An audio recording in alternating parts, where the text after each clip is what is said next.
रोजाना कुछ ऐसी खबरें होती हैं जिनके बारे में बात नहीं होती है। टीवी के कथित पत्रकार उन्हें नजरअंदाज कर देते हैं और वो खबरें नेपथ्य के अंधकार में गायब हो जाती हैं। लेकिन उन खबरों को आप तक पहुंचाने का काम अब द मूक नायक अपने इस खास कार्यक्रम से करेगा, जहां पर हम आपको वो अनसुनी खबरें सुनाएंगे जिनके बारे में विमर्श नहीं होता, जिनके बारे में चर्चाएं नहीं होती और वो खबरें कभी कोई मुद्दा नहीं बन पाती हैं। वो खबरें ऐसी हैं जो कि हमारे समाज से जुड़ी हुई हैं, जहां पर हम रोजाना ऐसी खबरों को देखते हैं जिनके बारे में ज्यादा बात होनी चाहिए और संजीदगी से बात होनी चाहिए। एक एक करके आज आपको वही खबरें बताऊंगा जो आपने ना सुनी होंगी, ना जिनके बारे में टीवी पर चर्चाएं हुई होंगी और ना ही बड़े बड़े पत्रकार, बड़े बड़े एंकर जिनके बारे में बात कर रहे होंगे। नमस्कार, मेरा नाम है धारण, आप देख रहे हैं द मूक नायक।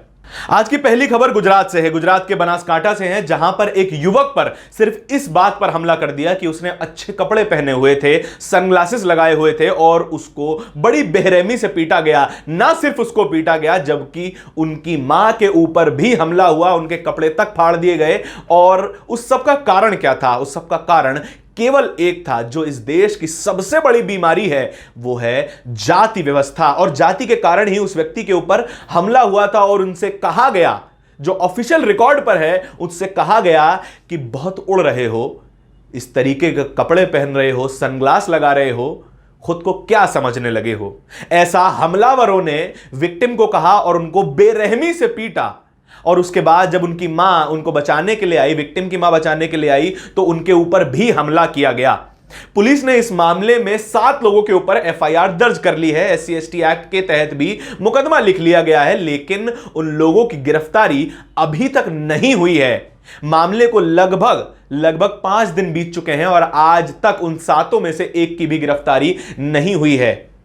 भाजपा की सरकार गुजरात में मौजूद है और वहां से ऐसी कई खबरें आती रहती हैं जहां पर दलित युवक के ऊपर हमला होता है, दलित महिला के ऊपर हमला होता है और जो आरोपी हैं उन पर लंबे समय तक कोई कार्रवाई नहीं की जाती है।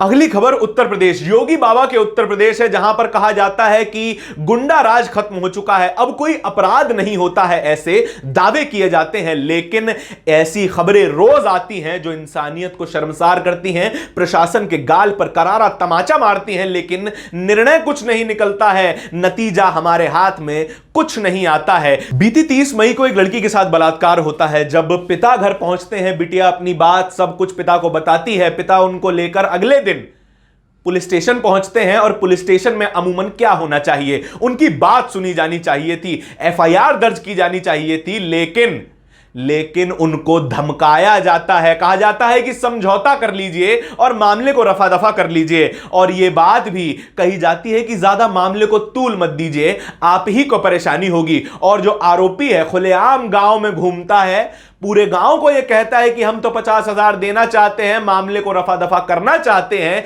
लेकिन लड़की के पिता ही ऐसा नहीं कर रहे हैं। मामले को रफा दफा करना मानो उस पिता का अपराध हो जाता है। और लगभग 1 हफ्ता बीत जाने के बाद उत्तर प्रदेश में हर जगह नाक रगड़ने के बाद, गिड़गिड़ाने के बाद भी कोई कार्रवाई नहीं की जाती है।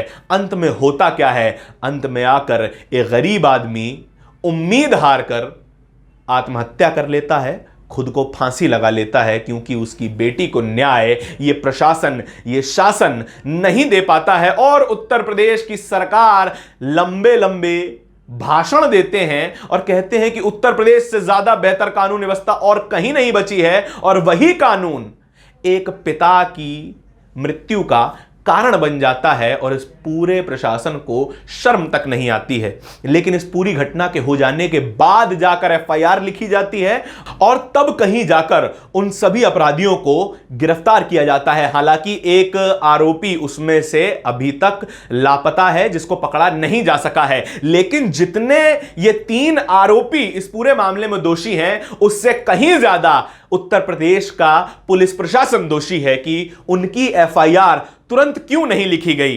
रेप और यौन हिंसा जैसे मामलों में यह प्रावधान है कि एफआईआर जल्द से जल्द लिखी जानी चाहिए और कार्रवाई जल्द से जल्द पूरी होनी चाहिए। लेकिन 5 दिन बीत जाते हैं, एफआईआर नहीं होती है और एफआईआर करने के लिए एक पिता को अपनी जान गंवानी पड़ जाती है। पूरे इलाके में इस वक्त पुलिस प्रशासन के खिलाफ रोष है और जब यह घटना होती है, जब पिता फांसी लगाकर मर जाता है, तब जाकर पुलिस कभी कहीं एक्टिव होती है, उनका शव उतारा जाता है। हालांकि स्थानीय लोग तो शव भी उतारने नहीं दे रहे थे, कह रहे थे कि जब तक एसपी साहब नहीं आएंगे और न्याय की बात नहीं करेंगे तब तक हम शव उतारने नहीं देंगे।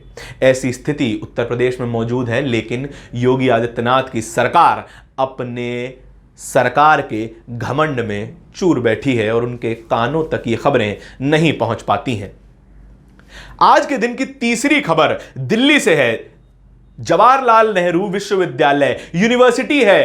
पूरे देश से यहां पर छात्र पढ़ने आते हैं और ये उम्मीद करते हैं कि कम से कम यूनिवर्सिटी में तो हम शांति से पढ़ाई कर पाएंगे, सेफ्टी से पढ़ाई कर पाएंगे। लेकिन अब देश के विश्वविद्यालय भी महिलाओं के लिए सेफ नहीं बच गए हैं। कुछ ही दिनों पहले जेएनयू में एक अनजान गाड़ी दाखिल होती है जिसमें एक व्यक्ति मौजूद होता है जिसका नाम अभिषेक बताया जा रहा है। वो व्यक्ति यूनिवर्सिटी में पहुंचता है, महिलाओं के साथ, महिला छात्रों के साथ बदसलूकी करता है और तो और 2 महिला छात्रों का अपहरण करने की भी कोशिश करता है। ये सारी घटना सीसीटीवी में कैद हो जाती है और उस व्यक्ति की पहचान करके उसको अरेस्ट भी कर लिया जाता है। लेकिन यह मामला इतना सीधा नहीं है, इसमें कुछ सवाल उपजते हैं। वो सवाल यह है कि क्या अब देश की महिलाएं शांति से पढ़ भी नहीं सकती?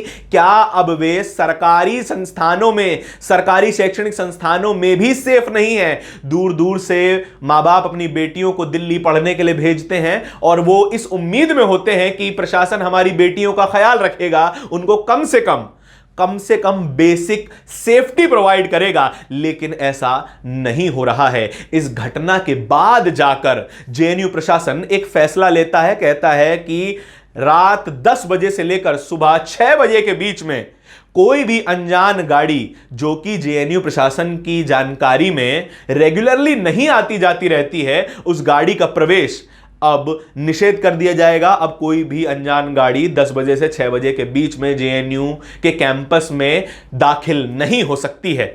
लेकिन सवाल एक और है कि क्या सेफ्टी पर्याप्त दी गई थी महिला हॉस्टलों में?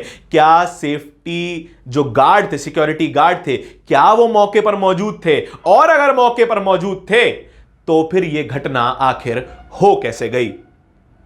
ये वो सारी खबरें थी जो कि टीवी मीडिया आपको नहीं बताएगा। ये वो सारी खबरें थी जिन पर विमर्श होना चाहिए, जिन पर कम से कम बात होनी चाहिए, इनको सही से रिपोर्ट किया जाना चाहिए। लेकिन कथित पत्रकार, कथित टीवी के पत्रकार इन सभी खबरों को नजरअंदाज करने में अव्वल दर्जे के माहिर हैं। असल में ये लगने लगा है कि अब टीवी में पत्रकारिता करने के लिए खबरों को समझना नहीं, खबरों को नजरअंदाज करना आना चाहिए।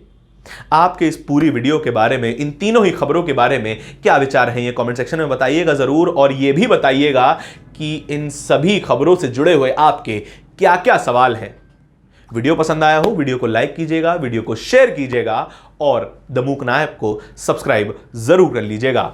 बने रहिए द मूक नायक के साथ। मैं धारण, धन्यवाद।